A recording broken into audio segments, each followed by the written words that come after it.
साथियों, कांग्रेस जहां रहती है वहां विकास हो ही नहीं सकता।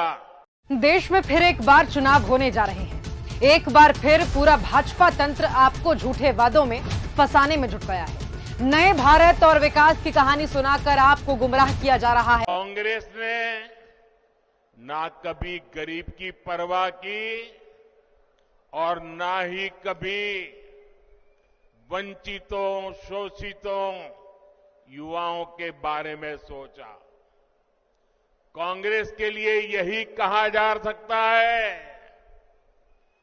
एक तो करेला, दूसरे नीम चढ़ा।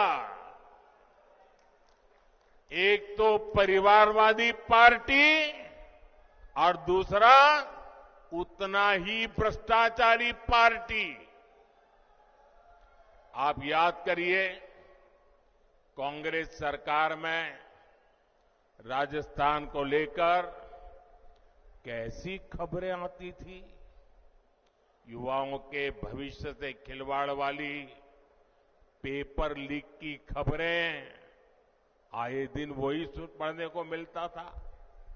अपराधियों और माफियाओं के बेलगाम अपराध की खबरें, बेटियों के साथ अत्याचार की खबरें, पानी की विकराल होती समस्या की खबरें, कांग्रेस सरकार में लूट की हिस्सेदारी को लेकर सिर फुटव्वल की खबरें आया करती थी।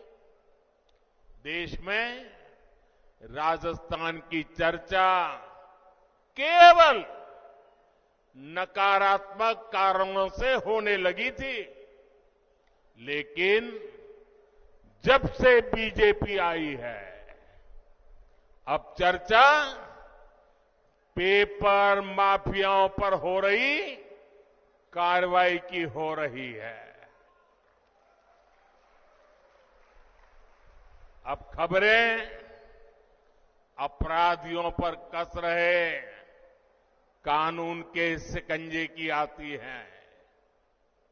यहां भाजपा सरकार के आने के 100 दिन के भीतर ही वर्षों से लटकी ईआरसीपी पर सहमति बन गई है। ईआरसीपी से राजस्थान के एक बड़े इलाके में पानी का संकट खत्म होने जा रहा है। जिस तेज रफ्तार से देश का विकास होना चाहिए,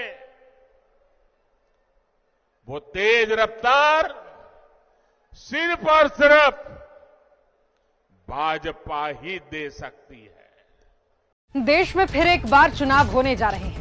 एक बार फिर पूरा भाजपा तंत्र आपको झूठे वादों में फंसाने में जुट गया है। नए भारत और विकास की कहानी सुनाकर आपको गुमराह किया जा रहा है। बेतहाशा पोस्टर्स के पीछे अपना पाप छुपाया जा रहा है। बकवास प्रचार दिखाकर असल मुद्दों से आपको भटकाया जा रहा है। ये देश में लोकतंत्र मिटाकर तानाशाही स्थापित करना चाहते हैं। आपको जनता से गुलाम बनाना चाहते हैं। आज मैं आपको बताती हूं कि मोदी जी ने कब कब और कैसे कैसे देश के लोकतंत्र और संविधान को मिटाने की कोशिश की। याद रखिए, कैसे लाखों किसान साल भर सड़कों पर अपने हक के लिए लड़ते रहे। तानाशाह ने किसानों पर कभी लाठियां चलवाई, तो कभी गोलियों से भून डाला, तो कभी गाड़ी तले रौंद दिया। 700 से ज्यादा किसानों की शहादत हो गई। युवाओं से सरकारी नौकरी का वादा कर सरकार में आए, फिर पकौड़ी तलने को रोजगार बताने लगे। पेपर लीक और अग्निवीर जैसे योजना थोप कर आपके बच्चों के भविष्य को बर्बाद कर दिया। हिंदू मुस्लिम मंदिर मस्जिद कर उन्हें नफरत से भर दिया।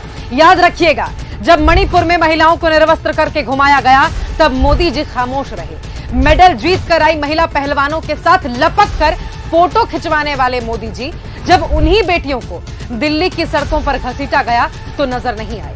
कठुआ, उत्तराखंड से लेकर हाथरस तक आपके मोदी जी दोषियों के साथ खड़े नजर आए। यहां तक कि जब उनके अपने संसदीय क्षेत्र में भाजपा के गुंडों ने एक छात्रा के साथ दुष्कर्म किया, तब भी वो खामोश रहे। इसी मोदी काल में भारत के इतिहास में पहली बार सुप्रीम कोर्ट के जज प्रेस कॉन्फ्रेंस करने पर मजबूर हो गए। इन 10 सालों में जिसने भी मोदी सरकार से अपने हक की मांग की, सवाल किया या विरोध किया, उसे पुलिस से पिटवाया और जेल में बंद कर दिया। देश की सारी संपत्ति, सारा खजाना अपने अमीर दोस्तों में बांट दिया।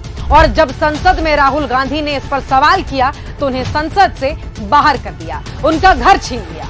मोदी जी ने देश की सभी जांच एजेंसियों को अपने राजनीतिक फायदे के लिए इस्तेमाल किया। विपक्षी नेताओं के घर छापे पड़वाए और उन्हें जबरन जेल भिजवाया। याद रखिएगा, आज भी झारखंड के मुख्यमंत्री हेमंत सोरेन और दिल्ली के मुख्यमंत्री अरविंद केजरीवाल जेल में हैं। यही नहीं, चुनाव से पहले इनकम टैक्स का इस्तेमाल कर कांग्रेस के सभी खाते फ्रीज करवाए, लेकिन खुद दुनिया का सबसे बड़ा स्कैम कर इलेक्टोरल बॉन्ड के नाम पर देश को चूना लगाते रहे और देश की मीडिया को इतना पंगु बना दिया कि वो सरकार के सामने न खड़ी हो सके, न सवाल करने की हिम्मत कर सके। आज देश में तानाशाही अपने चरम पर है और अगर फिर एक बार भाजपा की सरकार देश में आई और मोदी जी प्रधानमंत्री बने तो इनका अगला शिकार आप, आपका परिवार और आपके बच्चे भी हो सकते हैं। आपके पास लोकतंत्र बचाने का ये आखिरी मौका है। आपके पास संविधान बचाने का ये आखिरी मौका है। अपनी आजादी बचाए रखने का ये आखिरी मौका है।